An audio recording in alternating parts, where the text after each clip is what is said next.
धाराशिव जिल्ह्यामध्ये आपल्या सर्वांना कल्पना आहे की अभूतपूर्व अशी अतिवृष्टी झाली, अभूतपूर्व असं नुकसान झालं आणि हजारो कुटुंब जे आहेत, शेतकरी कुटुंब प्रचंड आर्थिक अडचणीमध्ये आता आलेली आहेत.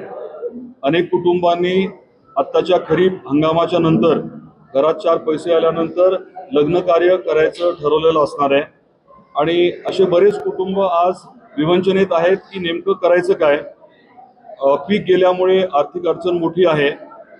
बरेच जण कदाचित विचार करतायत की एखाद वर्ष पुढे लग्न कार्य ढकलावं. काही जण खाजगी सावकाराकडनं पैसे घेण्याचा विचार करतायत आणि अजून आर्थिक अडचणीमध्ये ते येऊ शकतात. या सर्व पार्श्वभूमीवरती आम्ही विचार केला. अनेक असे विषय समोर आल्यानंतर आम्ही असा निर्णय घेतलाय की धाराशिव जिल्ह्यातल्या 8ही तालुक्यांमध्ये आपण सर्वधर्मीय सामुदायिक विवाह सोहळा आयोजित करायचा 8ही तालुक्यांमध्ये. आणि हा सोहळा जो आहे, हा विवाह सोहळा जो आहे तो फेब्रुवारीमध्ये 6 आणि 7 तारखेला आयोजित करायचं ठरलंय. जे संबंधित कुटुंबीय आहेत त्यांनी त्यांच्या संबंधित तहसीलदारांकडे 30 नोव्हेंबरपर्यंत नोंदणी करावी अशी मी विनंती केलेली आहे. आणि एरवी जसे सर्व धर्मीय सामुदायिक विवाह सोहळा होतात त्याच पद्धतीने करण्याचा आपला प्रयत्न आहे.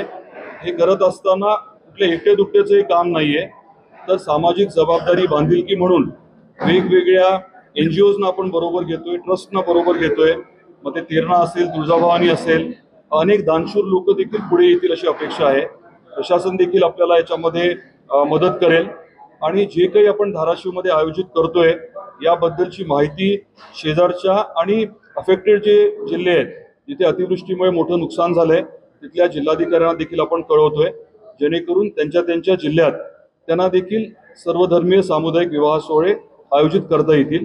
मला खात्री आहे की अनेक जण या उपक्रमामध्ये सहकार्य करतील आणि मला खात्री आहे की अडचणीच्या काळामध्ये अशी आपण मदत करणं हे गरजेचं आहे.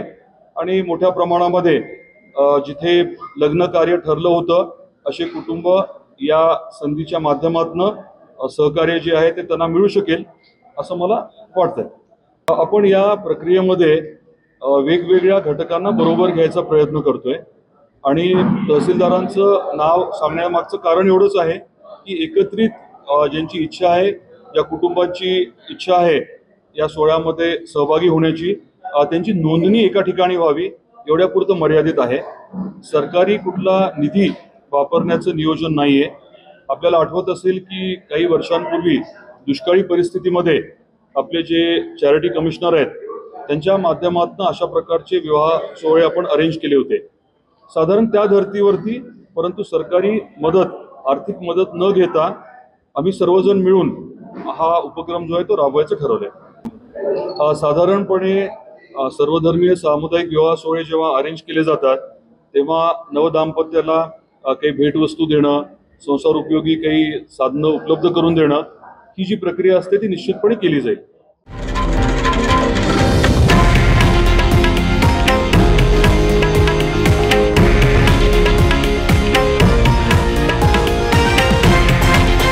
हे आहे देशातील नंबर 1 न्यूज नेटवर्क आणि आपण पाहत आहात TV9 मराठी, एकमेव.